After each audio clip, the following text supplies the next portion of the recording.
جب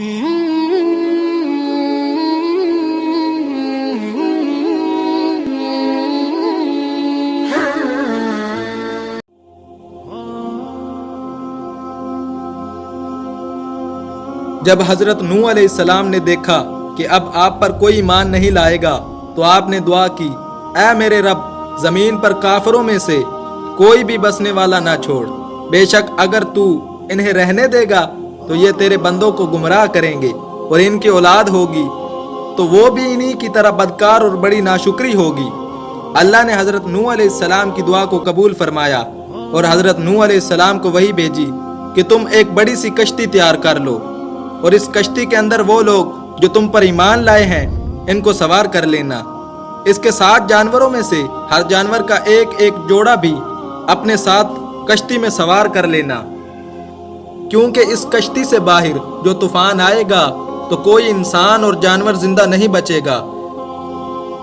حضرت نوح علیہ السلام نے اللہ کے حکم کے مطابق کشتی بنانا شروع کر دی۔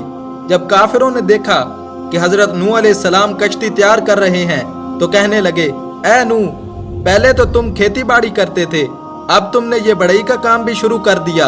ان پر ہنستے کہہ کے لگاتے تھے۔ نوح علیہ السلام کو دیوانہ کہتے تھے اے نوح، تم دیوانے ہو گئے ہو، پانی تو ہے نہیں، کشتی کہاں چلاؤ گے؟ حضرت نوح علیہ السلام ان کے جواب میں کہتے، اب بھی وقت ہے، تم سرکشی ترک کر دو اور اللہ پر ایمان لے آؤ، ورنہ جب طوفان آئے گا تو تم ہلاک ہو جاؤ گے۔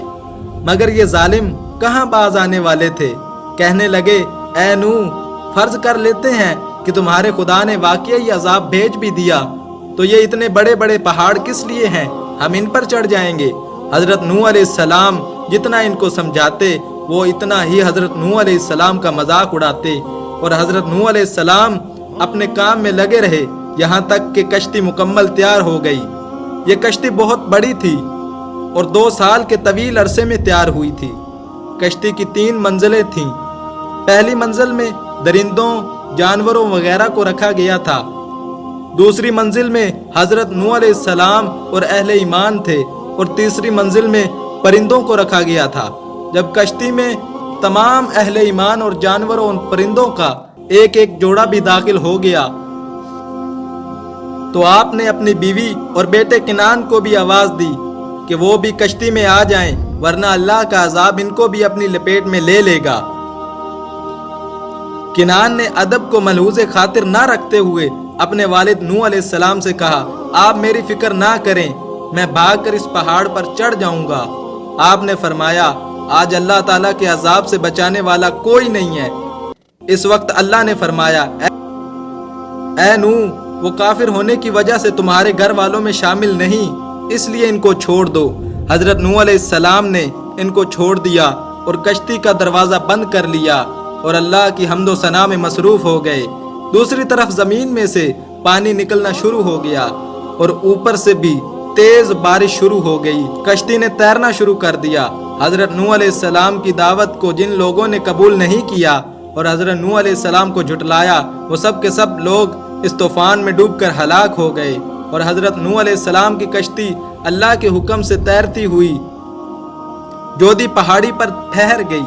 اس کے بعد اللہ نے زمین کو حکم دیا کہ اپنا پانی نگل لے اور آسمان کو حکم دیا کہ تھم جائے۔ پھر اللہ نے خشک اور تیز ہوائیں چلائیں جس سے تمام زمین خشک ہو گئی۔ حضرت نوح علیہ السلام پھر تمام لوگوں کو لے کر کشتی سے باہر آئے اور آپ نے ایک نئی بستی 80 یعنی 80 افراد کی بستی کے نام سے بسائی۔ طوفان نوح کے بعد نسل انسانی حضرت نوح علیہ السلام کے 3 بیٹوں سام، حام اور یافث سے چلی۔ کچھ عرصے کے بعد حضرت نوح علیہ السلام وصال فرما گئے۔ آپ کے بیٹوں نے آپ کو بیت اللہ کے قریب دفن کر دیا۔